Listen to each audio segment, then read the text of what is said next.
My daughter banned us from her wedding. She didn't say it in a fight. She didn't scream it in anger. She sent it like a business memo in a cold little text that lit up my phone at 11:37 p.m. on a Thursday night when my husband was already asleep and the house was so quiet I could hear the refrigerator humming. Mom, I need you to understand that you and Dad will not be invited to my wedding. Please don't contact me about this again. I need space from the toxicity and control I grew up with. I won't let it follow me into my new life. I read it 3 times before my brain accepted that those words came from Emily, my Emily, the same girl whose hair I braided for picture day, the same girl who used to crawl into our bed when it thundered, the same girl who sobbed in my arms the night her high school boyfriend broke up with her and swore she'd never love anyone again. I stared at the message until my vision blurred. My thumb hovered over the screen.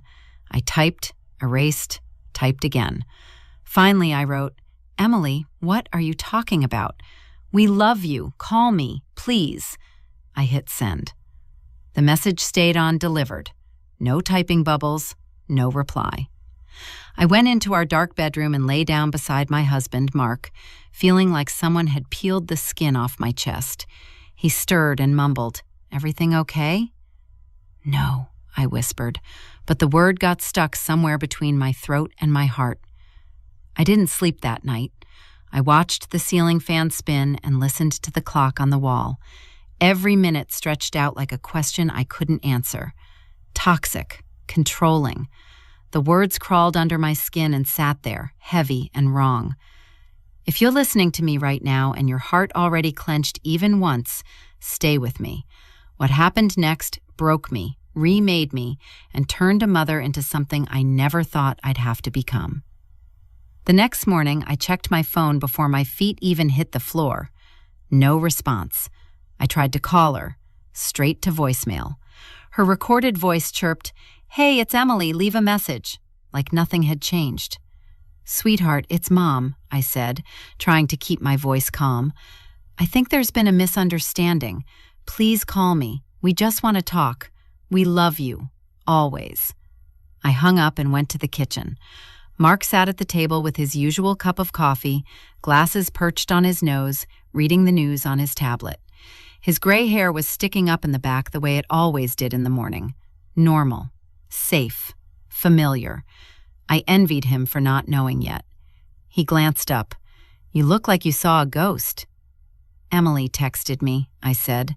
My voice sounded far away. His eyes sharpened instantly. "What did she say?" I handed him my phone. I watched his face as he read. His jaw clenched. He read it again, like I had, as if it might change the second time. "Toxic?" he said slowly. "Control? What the hell is she talking about?" "I don't know," I whispered. "I called. She didn't answer." "She texted you at night but won't pick up in the morning?" Cowardly. Then he softened, rubbed his forehead. "Maybe she's overwhelmed. Weddings are stressful. Maybe she had a fight with the fiancé and she's taking it out on us. She'll come around." I wanted to believe him. I clung to that idea like a life raft. But something in that message felt planned, like it had been written, edited, and rehearsed. The words didn't sound like heat-of-the-moment anger. They sounded like a verdict. 2 days later, the verdict spread. I went to the grocery store on Saturday morning, like I always did. Same aisles, same cashier, same old man in the produce section who took forever picking apples like they were diamonds. I clung to the normalcy like it might glue my life back together. I was reaching for a carton of eggs when I heard my name. "Linda?" I turned and saw Sarah, an old neighbor whose kids had grown up with Emily. We hadn't talked in months. "Hey," I said, forcing a smile. "How are you?" Her smile was too tight. "I'm good." "I saw the news. Congratulations." My heart jumped. "News?" "About Emily's wedding," she said. "I saw the pictures she posted with her fiancé. He's very handsome. Must be exciting." The air around me thinned. "She posted?" I asked. "Oh, yeah. It's a lot." Sarah hesitated, biting her lip. Look, I don't want to get in the middle, but I just want you to know I'm praying for you. My stomach dropped. Praying for me? She's been really open online about everything that happened, she said carefully, about how hard her childhood was, how controlling things were at home, how she had to leave for her own sanity. People have been talking. It felt like someone had punched a hole in my chest and poured ice water in. What? I whispered. I'm sure it's more complicated than how she's telling it, Sarah rushed out. You know how the internet is. People tell one side. Anyway, I shouldn't have said anything. I'm sorry. I just wanted you to know what's being said. My hands shook so badly, I almost dropped my basket. Thank you, I managed. I appreciate you telling me. I abandoned the shopping and walked out of the store. I sat in my car and opened my phone, hands trembling. I wasn't blocked yet, so I found her profile quickly. There she was, Emily, 26 years old, long dark hair, bright green eyes that used to light up when she saw me. Now they sparkled for someone else, for him. In the photo, she stood beside a tall man with warm brown eyes and an easy smile. His name was tagged Daniel Carter. She wore a white dress that wasn't quite a wedding dress, but might as well have been. The caption made my blood run cold. I grew up in a house filled with control, criticism, and shame. I was told who to be, what to feel, and who I was allowed to love. Today, I choose myself. I choose freedom. I choose a future with someone who sees me, not the version my parents tried to control. We're getting married. No more toxicity. No more guilt. Just love. #new beginnings. #breaking cycles. Comments flooded the post. So proud of you. You're so strong. Cut people off if they don't support you, girl. Some people don't deserve to be at your wedding. The likes were in the thousands. Friends from school, co-workers I'd never met, strangers, all of them cheering for my daughter as she rewrote our entire history in one neat, poisonous paragraph. I scrolled further down her page. There were other posts, vague quotes about escaping abuse, healing from narcissistic parents, and found family over blood. One post said, "Sometimes you have to become your own parent when the ones you had never saw the real you." Every word cut into me. I'd made mistakes, of course. I'd yelled. I'd been strict when money was tight and life was hard. But I had loved her with everything I had. I had worked double shifts as a night nurse so she could go to a good school. Mark had worn the same worn-out work boots for 3 years so we could afford her dance classes. We were imperfect. We were tired. But we were never what she was describing. That night, Mark and I sat at the table with his laptop open, both of us staring at Emily's social media like it was a stranger's life. "She never talked like this," Mark said, his voice hollow. "Not once. When she moved out, she said she wanted independence, not escape. She hugged us, Linda. She cried. She promised to call every week." "She did call every week," I said, blinking back tears. "For a while." We watched the timeline shift. A year of warmth and regular visits, then a new job, new friends, posts about leveling up. Then Daniel appeared. After that, the tone changed. Less family, more boundaries, more talk of outgrowing people, and then us. "Our daughter has been telling people we abused her," Mark said quietly. "I could lose my license if anyone takes that seriously and investigates." Fear began to creep in, slow and steady, like water seeping under a locked door. This wasn't just about hurt feelings or an angry daughter. If she truly believed this, if enough people believed her, our entire life could collapse. A week later, we found out just how far the story had gone. I was pulling weeds in the front yard when a police cruiser slowed, then stopped in front of our house. My heart stuttered. 2 officers stepped out, straightening their uniforms. "Mrs. Walker?" the taller one asked. "Yes," I said, my throat suddenly dry. "Is something wrong?" "We received a report and need to ask you a few questions," he said. "Is your husband home as well?" A report. My ears rang. About what? "About alleged emotional abuse and harassment of your adult daughter," he said in that careful, detached tone I'd heard in the hospital when doctors delivered bad news. The world tilted. I called for Mark. He came out, wiping his hands on a rag, his work shirt smeared with oil from the garage. His eyes flicked from me to the officers, and his shoulders straightened. We answered their questions. We told them about the text, the social media posts, the silence. They asked if we had been contacting her after she'd asked us not to. I showed them my last unanswered message, sent weeks ago. They took notes.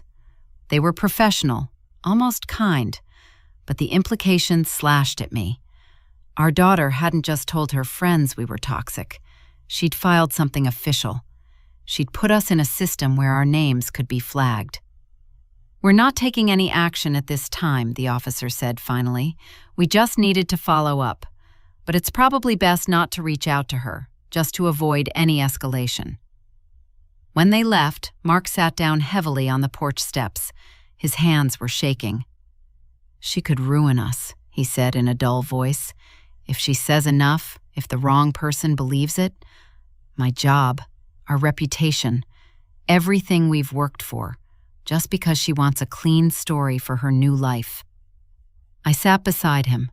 For the first time since the text, anger began to burn through the confusion. Not hot, wild anger, cold, focused anger. Fear and grief wrapped around it, but at the center, something sharp woke up. I knew my daughter, and I knew this wasn't all about feelings. "Have you seen his family?" I asked quietly. Mark frowned. "Whose family?" "Daniel's," I said. "Her fiancé. Have you looked them up?" He shook his head, pulled out his phone, and went hunting. It didn't take long. Within 5 minutes, we learned more about Daniel Carter than we'd known about most people in our town. His father owned a chain of car dealerships and several real estate investments. His mother sat on boards, chaired charity events, had her picture in society pages.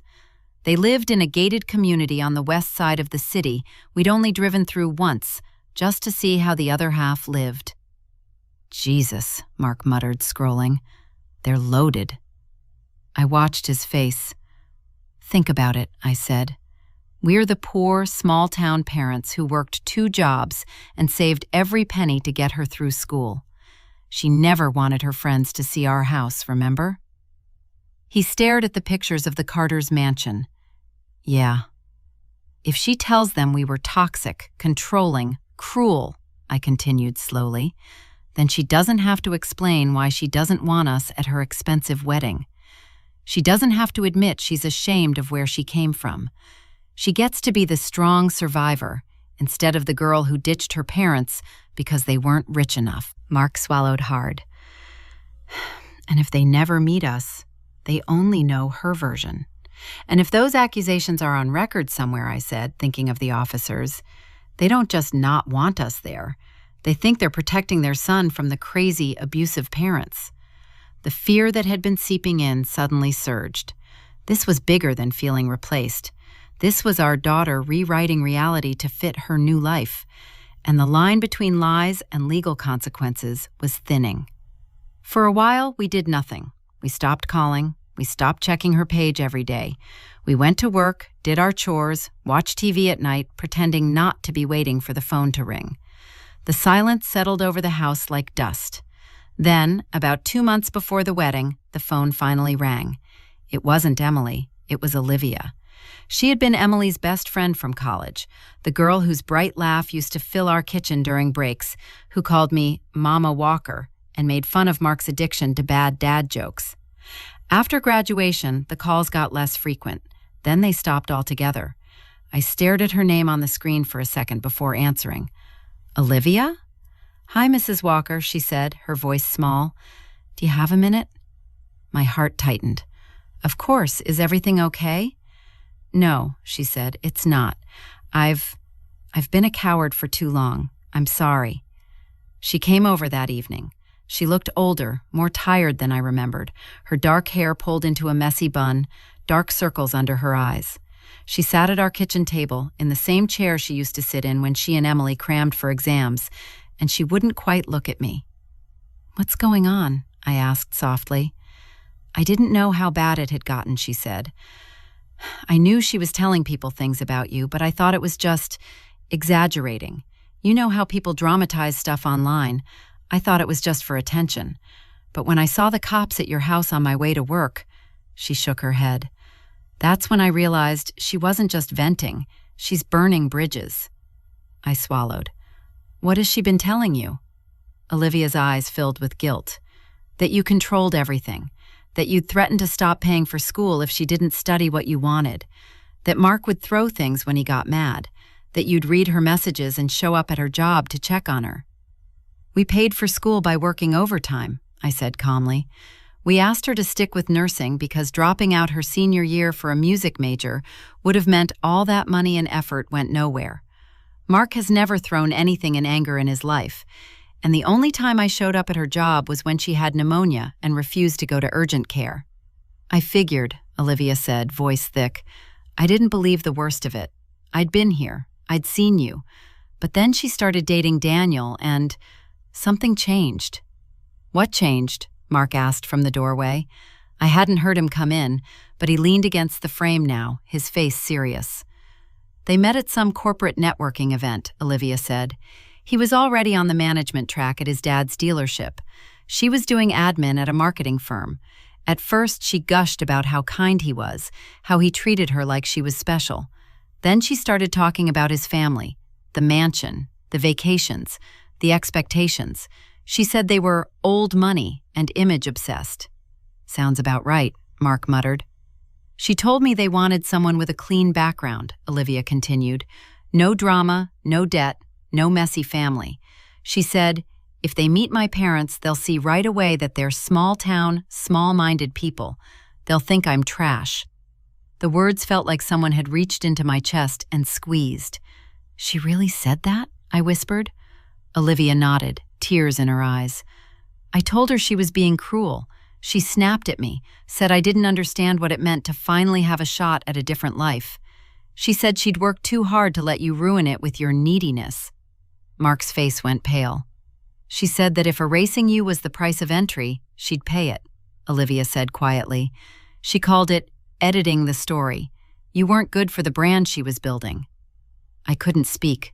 I just stared at the small grooves in the wooden table we'd saved up to buy, the one she had spilled nail polish on when she was 14 and cried like it was the end of the world. I remembered her little hands gripping mine when she took her first steps. The girl I knew and the woman Olivia was describing felt like two different people. There's more, Olivia said, voice dropping. And this is why I'm really here. My chest tightened. What do you mean? She's not just lying about you, Olivia said. She's lying to him, to his family, and not just about where she comes from, about money, about darker things. Money? Mark asked sharply. She started a wellness and lifestyle business online last year, Olivia said, selling coaching, supplements, that kind of thing. It never really took off. She racked up a lot of debt, credit cards, loans. She never told you because she knew you'd freak out. Freak out, I echoed. We could have helped her. We would have found a way to help her. She didn't want your help, Olivia said. She wanted their money. Once she realized how rich Daniel's family is, she started talking about shortcuts. At first, it was just jokes. If I play this right, I'll never have to worry about money again. Stuff like that. But then she met Megan. I frowned. Who's Megan? Her new best friend, Olivia said. They work together. She's the maid of honor. She's also, how do I put this nicely, ambitious in ways that don't care about consequences. The phrase sat heavy in the air. They started planning, Olivia said, looking suddenly exhausted. Not just how to impress his family, not just how to keep you out, something else. My heart picked up speed. What kind of planning? A payout, Olivia. A big one. I leaned forward, my hands gripping the table so hard my knuckles ached. Say it clearly, Olivia. She looked up, eyes shining. Life insurance. Accident payouts. Assets that would automatically transfer if anything happened to Daniel after the wedding. The room went silent. That's crazy, Mark said, but his voice wavered. I thought so too, Olivia said. I told myself they were just fantasizing, being dramatic. But then she showed me an email from Daniel's family's lawyer, talking about trusts, prenups, and the life insurance policy his company requires for executives. She said, "This is the number that would change everything," like she was admiring a sales goal, not a human life. And when I freaked out, she laughed it off. My stomach lurched. What exactly did she say? She said, Olivia, "Relax. I'm not saying I'd kill him. I'm just saying accidents happen. Boats sink, cars skid, people overdose. Life is unpredictable. It's smart to know what's on the table." And then Megan joked, "Just don't let it happen before the paperwork clears." They laughed like it was a joke, but there was something in her eyes I didn't recognize. A cold sweat broke out along my spine. I thought of my bright little girl, all knees and elbows, running down the sidewalk with a kite. I thought of her now, sitting in a luxury restaurant, talking about accidents like she was planning a vacation. I tried to pull away, Olivia said. She noticed. She accused me of being jealous, of wanting Daniel. We fought. She blocked me. I backed off. But then, last week I went on her page just to check in. I saw the posts about you, the comments, and then I saw something that scared me more than anything. She unlocked her phone, found a screenshot, and slid it across the table. It was a private story post, a boomerang of champagne glasses clinking. The caption read, "To the perfect plan, the perfect man, and the perfect life that's finally about to be mine. No loose ends, no dead weight, just forward. #countdown. No dead weight. I stared at those words until they blurred. I don't know if she really means to hurt him, Olivia said. Maybe it's all talk, but she's getting rid of every part of her old life that doesn't fit the image she wants. You, me, anyone who remembers where she came from. And the more she cuts away, the more ruthless she seems. I couldn't live with myself if something happened and I stayed quiet. What do you want us to do? Mark asked. Olivia looked at me, desperate.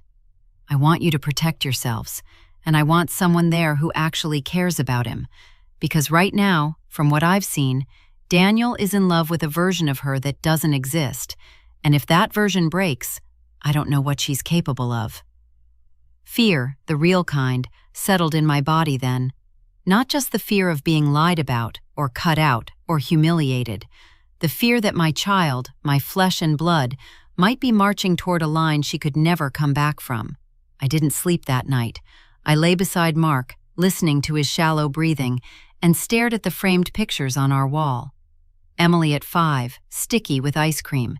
Emily at 10, grinning with a missing tooth.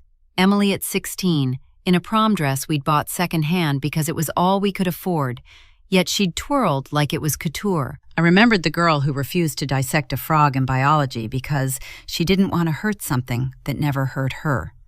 The girl who cried when we found a stray cat with a broken leg and insisted we take it to the vet. Where was that girl now? At about 4 a.m, I got up and went to the kitchen. I made coffee I didn't want and sat at the table in the dark. When Mark joined me an hour later, he didn't ask why I was up. He just poured himself a cup and sat across from me. We have to do something, I said. I know, he replied. But whatever we do, it's got to be smart. She's already painted us as the villains. If we storm in waving accusations, we'll look exactly like what she's described. We can't just sit here and hope she doesn't follow through on whatever she's thinking, I said. We have to see what's real and what's just talk. He nodded slowly. We need information, facts, proof. If there's no real plan, then maybe all we find is a trail of lies. If there is, we need enough to stop it. without becoming her casualties in the process. That was the moment I stopped being just a mother waiting by the phone and became something else. I became a strategist. We started small.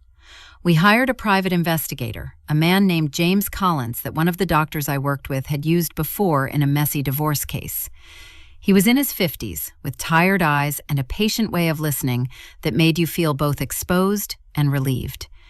You realize, he said after we told him everything, that if any of this is true, you're not dealing with teenage rebellion anymore. You're dealing with fraud, possibly conspiracy, depending on what she's planning and who's involved. I realize that, I said, my voice steady even though my hands weren't. I don't want to ruin her life. I want to prevent her from ruining anyone else's, including ours. He nodded slowly. I'll start with public records, debt, business filings, anything tied to her name. If she's moving large sums of money or opening shell companies, we'll find it. But I'll need access to any documents you have, old bank info, school records, anything that proves your version of her past, not the one she's telling people. We gave him everything. Receipts from her college tuition payments, loan records in our names, the deed documents from when we refinanced the house to pay off her senior year, medical bills from the time she broke her arm at 10 and we spent 6 hours in the ER. Every scrap of paper that proved we hadn't abandoned her, neglected her, or controlled her with money. We had sacrificed. We had bent until we nearly broke, but we had never been what she was calling us. While James dug into the financial side, I focused on the human one. I reached out to anyone who had known her before Daniel. Teachers, old co-workers, people who had been on the edges of our life and then drifted away. Many were surprised to hear from me. Some were cautious, clearly aware of the story she'd spread about us. But once I explained that I just wanted to understand when things had shifted, most were willing to talk. A pattern emerged. From childhood through college, the descriptions were consistent. Bright, sensitive, sometimes dramatic, always hungry for more. She was a perfectionist. She hated being embarrassed. She wanted to stand out. She complained about money, about our restrictions, about small-town life. But no one, not one person, had heard her speak about us as abusive or dangerous until after she started dating Daniel. She told me you were strict, one of her high school teachers said. But in the same breath, she'd talk about how you were working so hard for her. It was clear you loved her. The whole toxic thing, that's new. An older nurse at the hospital remembered. She'd say, "My mom's a nurse too. She worked nights so I could have more." The first time she complained about you being controlling was when you didn't want her to move in with some guy she'd only known a month. Honestly, at the time, I thought you were right. The more I heard, the clearer the narrative became. Somewhere along the line, being from a modest, imperfect, loving family stopped being enough for her. She wanted a story that matched the lifestyle she was chasing, so she rewrote it. A week into the investigation, James called. "I've got something you need to see," he said. "Can you come to my office?" We went that afternoon. His office was small but orderly, files stacked in careful piles. He pulled out a folder with Emily's name on it and spread several pages across his desk. "Your daughter is in deep," he said bluntly. "She has 3 credit cards maxed out, 2 personal loans, and 1 business line of credit for that wellness venture. She's behind on payments for most of them. Collections are circling. If she didn't have Daniel, she'd be filing for bankruptcy in under a year." My head ached. Does he know? "Probably not the full extent," James said. "Here's the part that concerns me more." He slid over bank statements with highlighted sections. About 6 months ago, someone began transferring chunks of money into an account under an LLC. The LLC is registered to a Megan Porter. That's not your daughter, but her name appears as an authorized user on the account. The deposits match up suspiciously well with the timeline of when she started dating Daniel. "Where's the money coming from?" Mark asked, leaning forward. "Several sources," James replied. "Some look like legitimate gifts from Daniel. Others appear to be reimbursements from his parents labeled as wedding expenses, and future investment capital. Instead of going straight into a joint account, a portion is being siphoned here. My stomach turned. So while she plays the grateful fiancé on the surface, she's creating a side pot they don't know about, James finished. If things go south, she walks away with more than just hurt feelings. That's fraud, Mark said. It's shady, James replied. Whether it's criminal depends on what they can prove she misrepresented. But that's not all. I pulled the life insurance policy Daniel's company has on him. It's generous, as you'd expect at his level. And the beneficiary update was just filed last week. He showed us the form. Daniel's name, the policy number, the primary beneficiary line, Emily Walker, fiancé. A handwritten note attached, to be updated to spouse post-wedding. That by itself isn't unusual, James said. What worries me is the timing. And this. He clicked on his computer and pulled up an image. It was a screen grab of an email chain between Emily and Megan, somehow obtained through a shared work login. In it, Emily wrote, "Once the paperwork clears, the what-ifs stop being scary and start being interesting. Not saying we actually do anything, but nice to know I won't have wasted my 20s if he decides to trade up at 40. Megan replied with a string of laughing emojis and, "Just make sure any accidents happen after the honeymoon, babe. We have a beach to enjoy first." It wasn't a smoking gun. It was jokes about hypotheticals. But combined with everything else, with the no dead weight post, with the lies about her past, it felt like staring at a matchbook next to a pile of gasoline-soaked rags. "We bring this to the police, and they might say it's dark humor," James said. "We show it to his family, and they might accuse us of fabricating it to sabotage the marriage. Remember, in their minds, you're the toxic ones." "Then what do we do?" I asked, frustration rising. "Just wait and hope?" "No," James said slowly. "We get the truth in front of the one person who has the most to lose and the most power to act. But we do it in a way that doesn't give her the chance to spin it first." "You mean Daniel," I said. He shook his head. "I mean his mother." I had seen pictures of her online. Margaret Carter. Perfect blonde bob, tailored suits, a smile that never quite reached her eyes. She looked like the kind of woman who could turn a charity gala speech into an audition for a higher social position. "She already hates us," I said. "Emily made sure of that." "Probably," James agreed. "But she also loves her son. If she sees real evidence that the woman he's about to marry has lied about her life, hidden debts, and joked about profiting off his death, she won't keep quiet. And she has the credibility you don't." "How do we get to her?" Mark asked. "They live behind gates and guards." James smiled faintly. "Everyone comes into town eventually. I checked their calendar. There's a charity luncheon next week at the downtown hotel. She's the keynote speaker. Tickets are expensive, but I know someone who can get you into the lobby. The rest is on you." I walked out of that office with my heart pounding. Fear hadn't gone anywhere. It buzzed under my skin. Fear of making things worse. Fear of pushing my daughter further into the dark.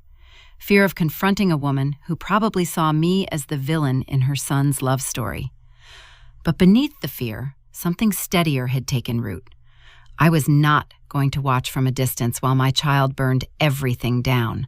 Not our name, not an innocent man's life, and not her own soul, without at least trying to stop it. On the day of the luncheon, I wore my best dress. It wasn't designer. It was the navy blue one I bought for a hospital awards ceremony years ago, the one that made me feel like I almost belonged in fancy rooms. Mark offered to come with me, but we agreed it would be less threatening if it was just me. Besides, someone had to be home to answer the phone if anything else blew up.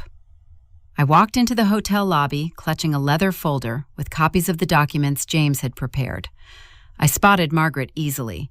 She stood, surrounded by people, laughing politely, her presence taking up space the way powerful people's often does without them trying. For a minute, I just watched her. I thought about how I would feel if someone told me Emily was in danger. Would I listen? Would I shoot the messenger? Would I rather cling to the fantasy than see the cracks? You don't get to decide how she reacts, I told myself. You only get to decide whether you warn her. When the crowd around her thinned, I approached. "Mrs. Carter," I said softly. She turned, her smile still fixed in place, then froze for a fraction of a second as recognition hit. She knew my face from somewhere, probably from the brief background check their people had run. Her eyes cooled. "Yes," she said. "Can I help you?" "My name is Linda Walker," I said. "I'm Emily's mother." Her lips thinned. "I see. This isn't the time or place to—" "I know how it looks," I said quickly. "The estranged mother showing up uninvited. The toxic one who won't let her poor daughter live in peace. I know exactly what she's told you. I'm asking for 5 minutes. Not for my sake, for your son's." Something flickered across her face. Caution, curiosity, irritation. "I have a speech to give in 10, she said. "You have 3, starting now." I had rehearsed what I would say for days. I dropped the soft explanations and went straight for the vein. "Your son is about to marry a woman who has lied to you about her family," I said quietly. "She was not abused. She was supported, loved, and funded through college by the people she now calls toxic. She is in deep debt. She has been funneling money into a hidden account with her friend, and she is joking, at best, about what would happen financially if something happened to him after the wedding." Her eyes darkened. "That's a serious accusation." "I know," I said. "That's why I brought proof." I placed the folder on a nearby table and opened it. I showed her the tuition receipts with our names, the refinancing papers, the credit card statements with Emily's name, the business loan, the bank statements with transfers highlighted, the screenshot of the email about life insurance. I laid them out like cards in a game where the stakes were higher than any of us had bargained for. She didn't interrupt. She read, quickly, efficiently, the way someone used to scanning contracts does. Her fingers tightened slightly on the insurance email. "Where did you get this?" she asked. "A private investigator," I said. "One who would lose his license if he fabricated evidence. You can verify all of it independently. I'm not asking you to trust me. I'm asking you to check." "And what," she said slowly, lifting her eyes to mine, "is your motivation, Mrs. Walker? To protect my son? Or to punish your daughter for replacing you?" The question hit like a slap. I swallowed, meeting her gaze. "My motivation," I said, voice low, "is that I have sat in courtrooms with families who lost their children to accidents.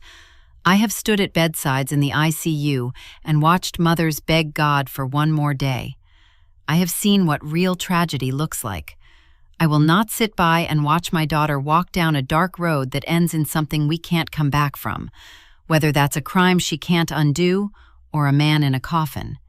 If your son were just another boyfriend, maybe I could close my eyes. But you're tying their lives together legally, financially. I can't stay silent." She stared at me for a long moment, something shifting in her expression. "You know," she said eventually, "when Emily first told us about you, it sounded neat. Too neat. People are rarely only villains or only victims in my experience. But she had documents too. Screenshots of messages, stories of things you said." She cried. She looked fragile. I didn't want to believe she could be fabricating all of it. "I never denied saying hurtful things," I said softly. "I was strict. I pushed her. I was scared a lot of the time that I wasn't giving her enough. I have apologized for specific things I know I did wrong. What I'm not is a monster who tried to destroy her. What I'm not is a woman who would ever entertain profiting from someone's death." She picked up the insurance email again. "This could be just 2 foolish women speaking recklessly," she said. "It could," I agreed. and I hope to God that's all it is. But if someone had shown you an email like this before your son got into a car with a drunk driver, would you have wanted to ignore it because it might be nothing? Or would you rather have been the paranoid mother who made a scene and saved his life? Her jaw tightened. She closed the folder. You realize, she said, that if my son sees this and believes her, not you, you will be confirming every story she's told him about you meddling and trying to control her. I realize, I said. I'm prepared for him to hate me. I'm prepared for her to hate me more than she already does. What I'm not prepared for is to watch the news one day and wonder if that accident could have been prevented if I'd opened my mouth. She held my gaze for another long moment. Then she slid the folder into her bag. I will verify every document, she said. If any of this is falsified, I'll have my lawyers on you so fast you'll forget your own name. Good, I said. You should. And if it's real, she continued, if even half of it is real, I will not let my son walk into that church blind. Something in me unclenched for the first time in months. I don't want a front row seat, I said. I don't want an invitation. I don't want revenge. I just want the truth in the room. You may get more than you bargained for, she said. I nodded. I already have. We left it at that. I went home and waited. Days crawled. Every time the phone rang, my heart jumped. Emily didn't call. Daniel didn't call. Neither did Margaret. Until the night before the wedding. My phone buzzed just as I was loading the dishwasher. An unknown number appeared. My heart clenched. Hello? I answered. Mrs. Walker, a familiar voice said. It's Margaret Carter. I wiped my hand on a towel, fingers suddenly cold. Yes? You were right about one thing, she said. When confronted with evidence, your daughter doesn't apologize. She pivots, she cries, she blames. My throat tightened. You spoke with her.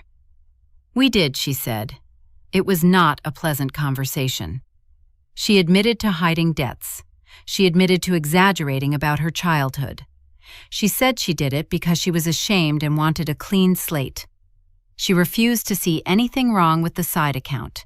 She said, and I quote, "Rich people do this all the time." I closed my eyes. What about the darker jokes? I asked. She insisted they were jokes, Margaret said. She swore she would never hurt my son. He believes her. He wants to go through with the wedding. My heart sank. And you? I don't, she said bluntly. But he is 30, not 13. I can't drag him away from the altar by his ear. However, I can ensure that he hears the truth in a place where he can't pretend he didn't, and where she can't spin it into a story about abusive parents sabotaging the big day.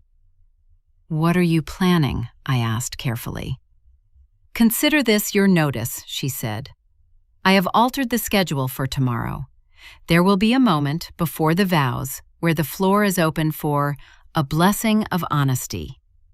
It will not go the way your daughter expects. You are not formally invited, but I will not have you removed if you choose to attend. Stand in the back. Watch what happens when a story built on lies meets daylight. My pulse hammered. Are you sure? I whispered. No, she said. I'm not sure of anything anymore, except this. I will not stand by and let my son marry a woman whose foundation is fiction without doing everything in my power to expose it. After that, the choice is his. Thank you, I said, my voice breaking. Don't thank me, she replied. If things go badly, you may end up hating me almost as much as she will. Good night, Mrs. Walker. I suggest you rest. Tomorrow will be intense. There was no rest. I told Mark everything. We lay side by side in the dark, listening to the neighbor's dog bark, the occasional car pass. Neither of us slept much. On the morning of the wedding, the sky was clear and bright, the kind of day brides pray for. I put on my navy blue dress again, the one that now felt less like armor and more like a uniform for battle. Mark wore his best suit. We drove in silence to the church on the hill, the big stone one with tall windows and white steps. Cars lined the street for blocks. Expensive cars mostly. Guests in designer clothes walked up the steps, laughing, greeting each other. A photographer bustled around, snapping pictures, her assistant trailing behind with equipment. Flower arrangements framed the entrance, lush and impossibly perfect. I felt like an intruder in my own daughter's life. We walked in through the side door. An usher moved toward us, program in hand, then hesitated when he saw our faces. Something in his eyes said he'd been briefed. "Guests?" he asked. "No," Mark said calmly. "We're just observing from the back. We won't cause trouble." The young man looked uncertain, glanced toward the front where Margaret stood talking to the officiant. She saw us and gave a small, almost imperceptible nod. The usher stepped aside. "Back rows are open," he said. We sat in the last pew, our view partially obstructed by a column. It felt fitting. The church filled. Soft music played. People whispered, scrolled their phones, adjusted ties and dresses. I recognized a few faces from Emily's social media, distant acquaintances who now stood closer to her than we did. Then the ceremony began. The groom and his groomsmen walked in first. Daniel looked handsome in his dark suit, nervous and happy. His eyes flicked across the crowd, full of hope. He had the look of someone who believed he was about to start the best chapter of his life. Seeing him hurt in a way I hadn't expected. This was not just about my daughter. This was about him, his family, the ripple effects of the story she'd created. The bridesmaids glided in next, dresses in soft champagne tones. Megan came last, holding her bouquet like a trophy, her smile bright and sharp. She scanned the crowd, and when her gaze swept past us, I saw a flicker of recognition. Finally, the music swelled. Everyone stood. Emily appeared at the back of the aisle, alone.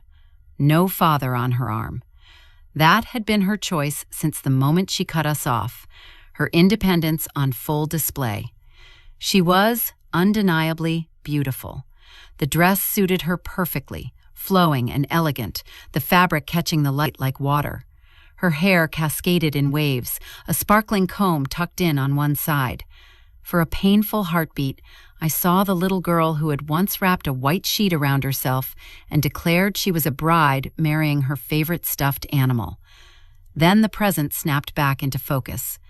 She walked down the aisle slowly, each step measured.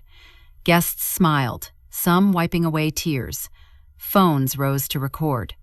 She kept her eyes on Daniel, radiating the kind of happiness that made people believe. When she reached the front, she handed her bouquet to Megan and took Daniel's hands. The officiant began the ceremony, talking about love, commitment, honesty, and trust. His words felt heavy with irony. Then, 15 minutes in, he said something that wasn't in any script I'd ever heard. "Before we proceed to the vows," he said, "the mother of the groom has requested a moment to speak. She wishes to offer a blessing of truth for this union." A ripple went through the crowd. Emily's smile faltered for a second. Daniel glanced at his mother, puzzled. Margaret walked up the steps with the confidence of someone used to microphones. She took the stand, looked out at the sea of faces, then down at the couple. "Marriage," she began, "is not just a promise made in front of witnesses. It is a contract of souls, built on trust and truth. Today, before God and everyone gathered here, I want to ensure that what we are binding together is real." People shifted, phones angled higher. "I have watched my son fall in love with you, Emily," she continued. "I have seen the joy you bring to his face. I have listened to your stories of hardship, of resilience, of escape from a painful past. I believed those stories. They made me admire you. I was ready to welcome you as a daughter." Emily's chin lifted slightly, but her eyes betrayed a flicker of unease. "In the last few weeks," Margaret said, her voice still calm but sharpened at the edges, "new information has come to light. Information that does not match the narrative we have been given. I want to be very clear. This is not about shaming you. It is about placing all truths on the table before two lives are bound together." She gestured to the front pew, where a man in a suit stood and walked over with a folder. He handed it to her. She opened it. "You told us," she said, looking at Emily, "that you grew up in an abusive, controlling home, that your parents refused to support your education, that you had to fight for every scrap of independence, that they disowned you when you chose to love freely." A murmur rippled through the crowd. Eyes turned toward us in the back row. I felt heat crawl up my neck. "In reality," Margaret continued, "your tuition was paid for by those same parents. Your home was modest but stable. There is no record of social services involvement. There are, however, records of second mortgages taken out on their property to keep you in school when money was tight. There are receipts of medical bills paid when you were sick, debts they assumed when you could not." Gasps, whispers. A few people openly turned in their seats to look at us now, not with disdain, but with confusion. Emily's face had gone pale. "What are you doing?" she hissed under her breath, her voice carrying farther in the quiet than she intended. "I am speaking the truth," Margaret said evenly. "You told us your parents were dangerous. I see no evidence of that.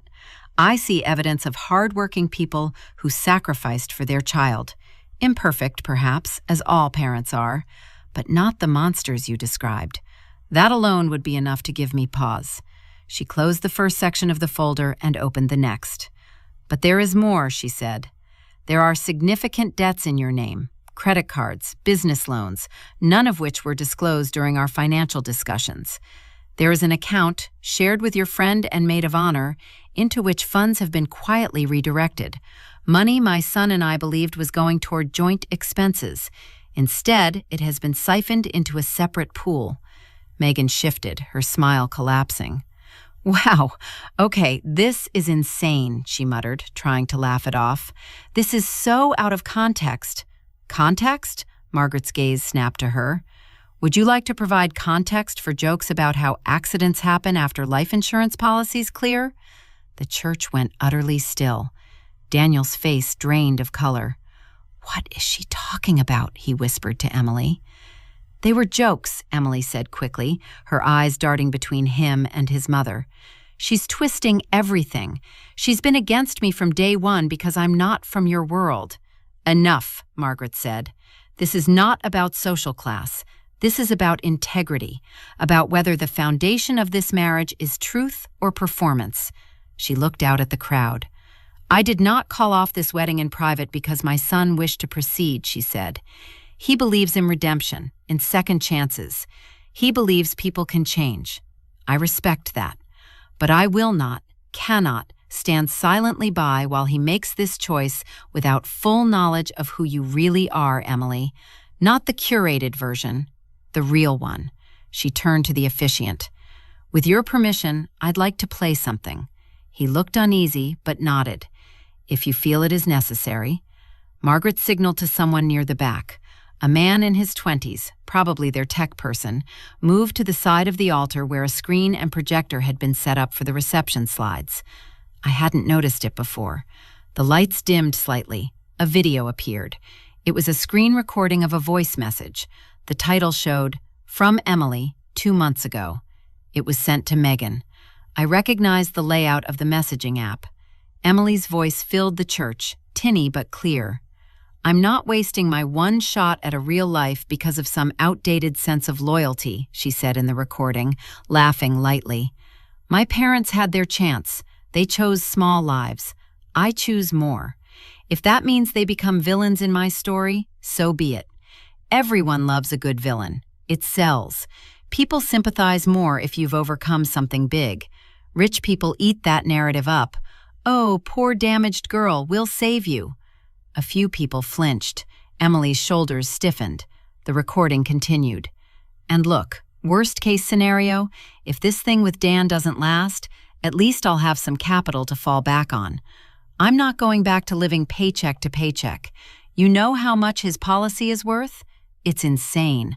I'm not saying I'd ever do anything. I'm just saying options are nice. Accidents happen all the time. Boats sink, cars skid, people OD. Life's messy. Why shouldn't some of that mess land in my favor for once?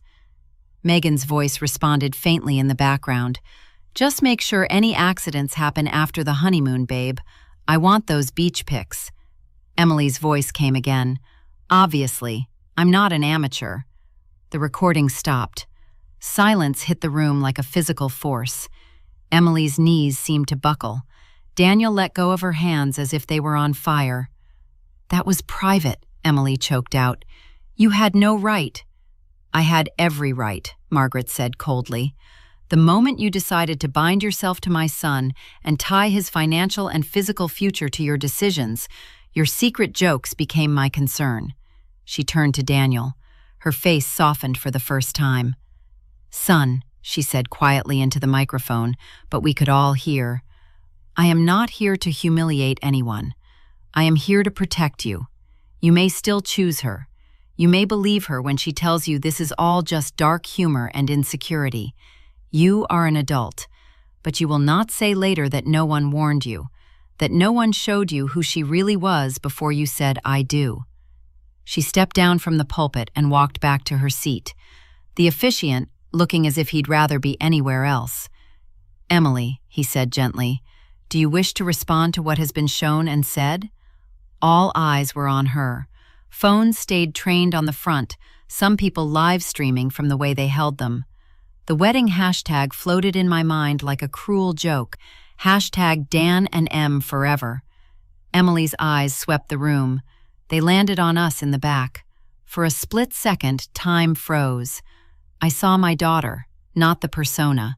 Her face, stripped of performance, looked terrified, lost, furious, betrayed. Her gaze skewered me like a blade. This is your doing, she hissed, even though she was too far to speak directly to me. Her voice echoed through the mic. You couldn't just let me have one thing, could you? Pain tore through me, but I held her gaze. I didn't speak. My silence was the only thing I had left that didn't add more gasoline to the fire. They're lying, she said, turning back to Daniel, grabbing his hands again like they were a lifeline. Baby, please, they're twisting everything. Yes, I exaggerated some things. I was scared you'd judge my background. I didn't want to lose you. The money stuff, I was going to tell you. I just needed time. And those messages were jokes. You know me. I make messed up jokes when I'm anxious. I would never hurt you. Daniel looked at her like he was seeing a stranger. You told me your father threw a bottle at you when you were 15, he said slowly, that he shattered it against the wall 2 inches from your head because you got a B in math. Her face flickered. He yelled. Maybe I exaggerated the bottle part, but you told me your mother locked you in your room for 2 days without food when you tried to go to a school dance, he continued, his voice rising. You cried when you told me that. You made me hate them. I didn't say 2 days. I said, you looked me in the eyes, he said, his voice breaking, and told me they were monsters, that they never supported you, that you clawed your way up alone, and all this time they were taking loans, working nights, sacrificing everything to get you where you are. Do you have any idea what that kind of lie does to a person? To me? To my relationship with them? He pointed suddenly toward us, his eyes seeking us out. Mr. and Mrs. Walker, he said loudly. I know you probably don't want to talk to me, but... My breath caught. We stood instinctively, unsure what to do. I'm so sorry, he said, his voice cracking. I don't know what's true anymore, but I know I should have reached out. I should have met you, instead of letting one person's version become the whole story. That's on me. I'm sorry." Tears burned my eyes. Mark's hand found mine, squeezing hard. "This isn't about us," Mark called back, his voice steady. "This is about your safety and hers. Start by protecting yourself. The rest can come later." The officiant, caught between wanting to salvage the ceremony and knowing it was beyond repair, murmured something about taking a pause. But the pause never ended. One of the Carters' lawyers, who had been sitting near the front, stood and whispered to Margaret. She nodded. Within moments, quiet conversations turned into noisy whispers. Guests shifted, checking their phones, texting friends. The raw spectacle of a wedding imploding in real time was too much for some. A few slipped out, unable to watch. Others leaned forward, hooked. Emily looked around like a cornered animal. "You can't do this," she said, but it wasn't clear who she was talking to. "You can't just assassinate my character in front of everyone, break my life apart. This is my wedding." "No," Margaret said calmly from her seat. "This was your performance. The script just got edited." Emily's eyes blazed. She turned back to Daniel, her voice dropping, desperate. "Please," she whispered, "don't let them do this. We can fix it. We can talk later. Don't leave me up here alone. Not like this." For a heartbeat, I saw him waver. Love doesn't vanish in a single revelation, no matter how damning. It clings stubbornly, begging for reasons to stay. But then his gaze flicked to the screen, where the paused frame of her laughing at the idea of options hovered like a ghost. He looked at Margaret, at his father, at the lawyer, at us in the back. He looked at the guests, their faces a mix of pity, judgment, and morbid curiosity. Finally, he looked at himself. I saw it in the way his shoulders squared. "I cared about you," he said quietly. "Maybe I still do, but I don't know who you are. I don't know where the performance ends and the truth begins. I can't make vows in this state. It wouldn't be fair to either of us." Her face crumpled.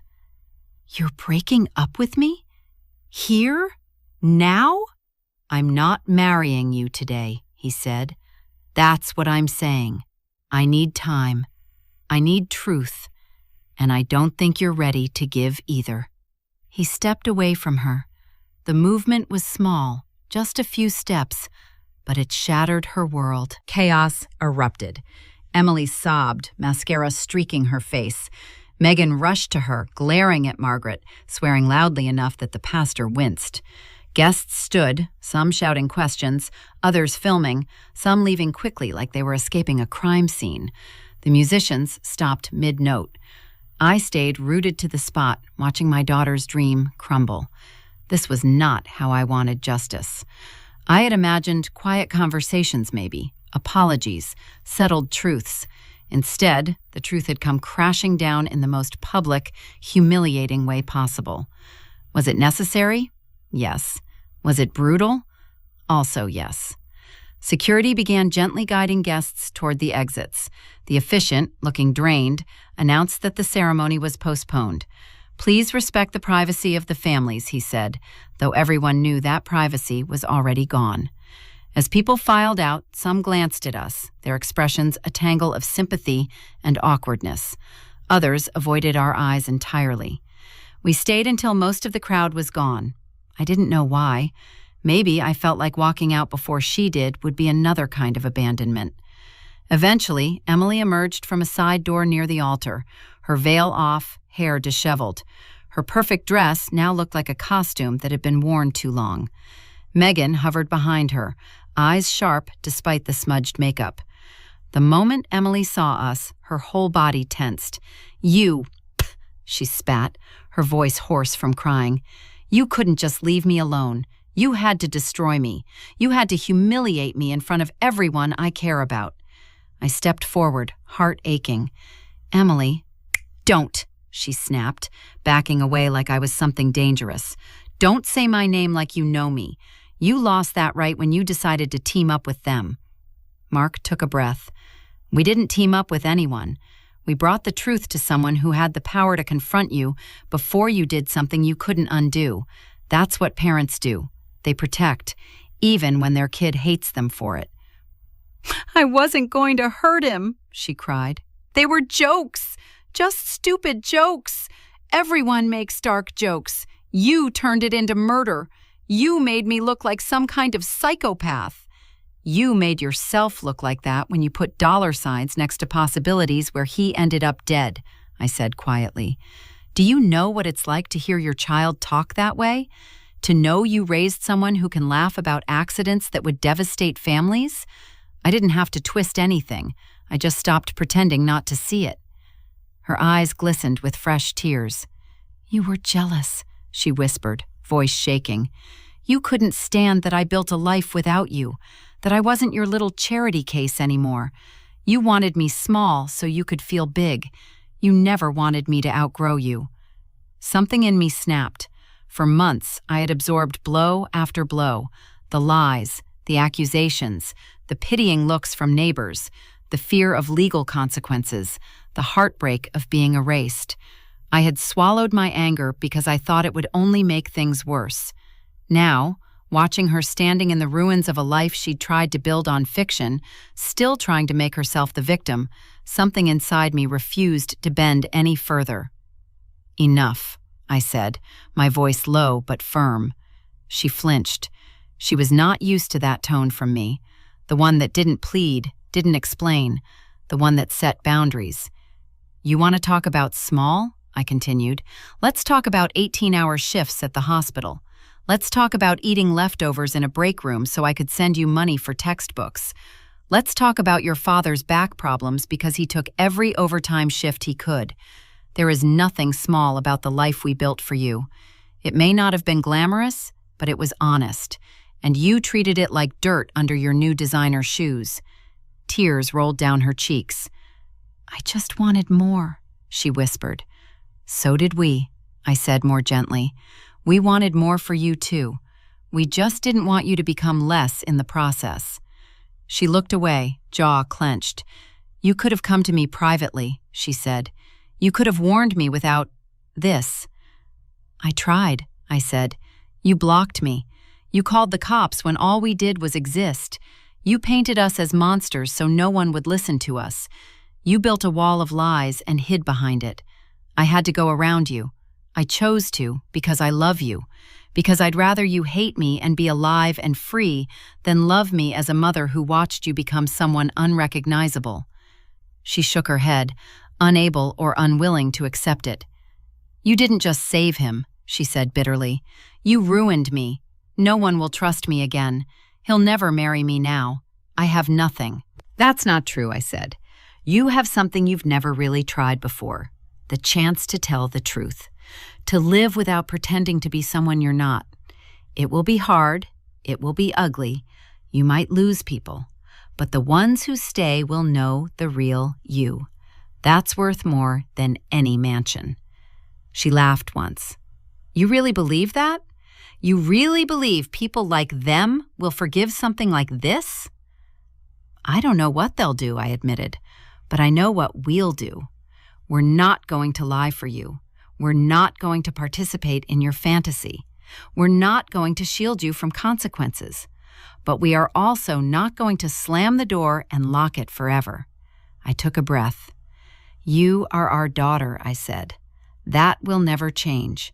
We can't unknow you. We can't unlove you. But love is not the same as blind support. We won't help you hurt people. We won't help you hurt yourself. She stared at me like she was seeing a stranger. For once, she had no quick comeback. Megan stepped forward, trying to fill the silence. This is messed up, she said.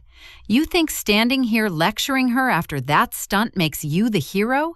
Newsflash, everyone is going to remember you as the crazy mom who crashed the wedding and turned it into a courtroom. I looked at her. Everyone who matters will remember that we tried to stop someone we cared about from walking into a disaster, I said. Everyone who doesn't, well, their opinions won't pay for therapy later, will they? To my surprise, a choked laugh escaped Emily. It was small, humorless, but it broke the tension for a moment. I need to get out of here, she murmured. She turned away from us, her shoulders hunched, dress trailing behind her like a shadow. Where will you go? I asked before I could stop myself. She hesitated. I don't know, she admitted. Megan's apartment, maybe. Megan grimaced. My place is tiny, she muttered, and my landlord hates extra people. For the first time, I saw a flicker of doubt cross Emily's face when she looked at her supposed best friend. The girl who had laughed about beach photos and accidents was suddenly less appealing as a refuge when the glitter fell off. If you need somewhere to sleep tonight, I heard myself say, the couch is still where you left it. Your room hasn't changed much. We won't grill you. We won't throw this all in your face. But there will be rules. This is not a rewind. It's a reset. And you have to decide if you want that. Mark looked at me, startled, but he didn't argue. He nodded slowly, his eyes on Emily. She stared at us like we were offering her a life raft she didn't trust. I'll think about it, she said finally. That's all we can ask, I replied. We left the church then. As we walked down the steps, a few people watched us, some with phones still out, some with tentative smiles of sympathy. I heard snippets of conversation. They weren't even invited, did you know? I heard she lied about them. Poor people. Can you imagine your own kid calling you toxic like that? I didn't respond. For the first time in a long time, their opinions felt distant. The storm had crested. What mattered now was what came after. That night, around 10, there was a knock at our door. Mark and I exchanged a glance. My heart sped up. I walked to the door and opened it. Emily stood there in jeans and a sweatshirt, hair pulled back, face washed clean of wedding makeup. She looked younger, smaller. The dress, the drama, the persona, all gone. Can I come in? She asked, voice barely above a whisper. I stepped aside. You can. She walked in slowly, looking around like she was seeing the house for the first time. The framed pictures, the worn couch, the scuffed coffee table, the coat rack with Mark's old baseball cap hanging off it. It smells the same, she murmured. Laundry detergent and coffee, Mark said from the kitchen. Some things never change. She gave a weak half-smile. We sat at the table, the same one where Olivia had confessed, where James had laid out evidence, where we had eaten countless meals, fought, laughed, lived. I'm not here to say you were right, she began, her hands wrapped around a mug of tea she hadn't asked for, but accepted automatically. Not yet. I'm too angry for that. I feel betrayed, exposed. I feel like you ripped the rug out from under me. We did, I said quietly. We did it on purpose. She blinked, surprised by the bluntness. But, I continued, we didn't do it to watch you fall. We did it so you wouldn't drag someone else down with you, so you'd land somewhere you could actually stand on your own feet. The rug you were on wasn't real. It was going to slip eventually. Better now than after vows and joint accounts and children. She stared into her mug. I don't know who I am without the story I built, she said. I don't know how to be just Emily. Not the girl who overcame abuse, not the poor kid who made it into the rich world, not the victim, not the hero, just me. It feels empty. Emptiness can be scary, Mark said, but it's also space to build something new. This time with foundations that don't crack when someone shines a light on them. She swallowed. Do you hate me? I didn't hesitate. No, I said. I hurt for you. I'm furious with some of your choices. I'm grieving the girl I thought you were and the woman you almost became. But hate? No. I couldn't, even if I tried.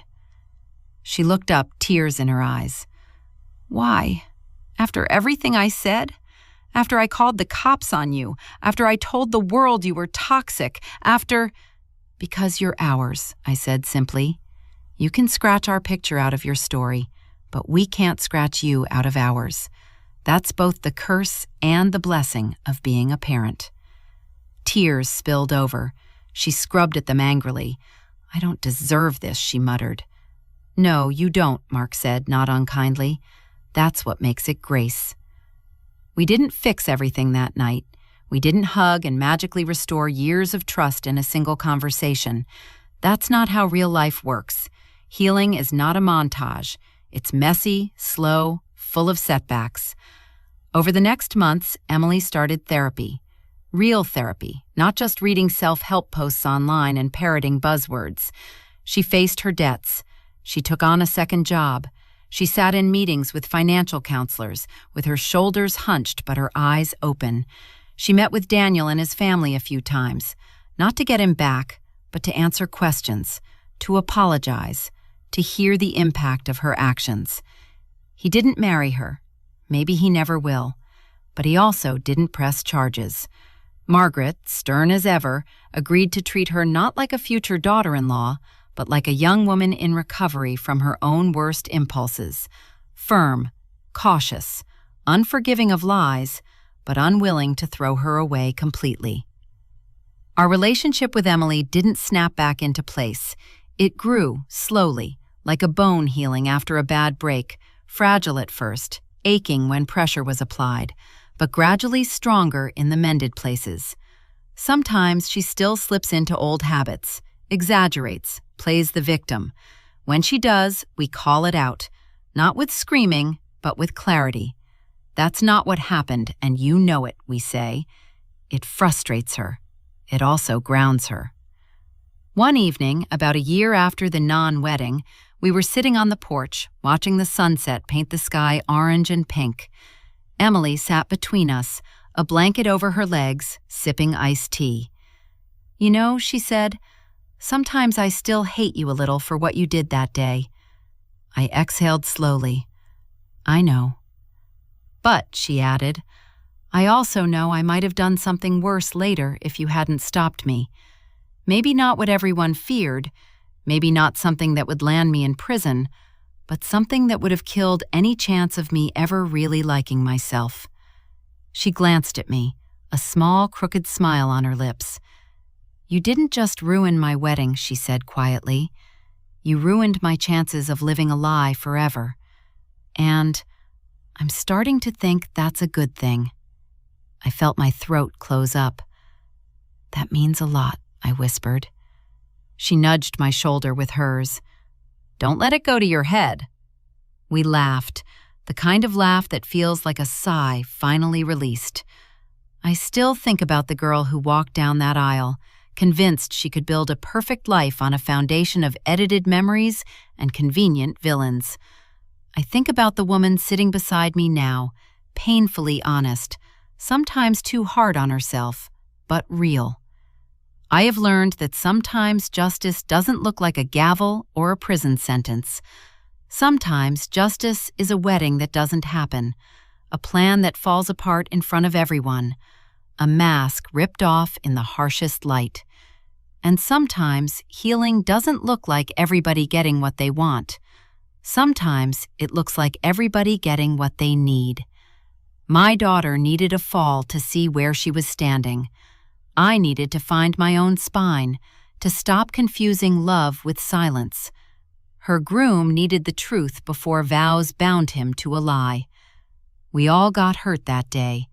We all bled in ways no one could see. But we also all survived. If you've stayed with me this far, take a breath with me. If your heart hurt anywhere along the way, you're not alone. Let this be your reminder. Love is not about protecting lies. It's about having the courage to tell the truth, even when your voice shakes and the whole room turns to look at you. And if you've ever been cast as the villain in someone else's story just because they wanted a cleaner script, don't forget, you're still allowed to be the hero in your own. If my story touched your heart, If you've ever been pushed aside by someone you gave everything to, please like, subscribe, and share this with someone who needs to hear it. Thanks for watching.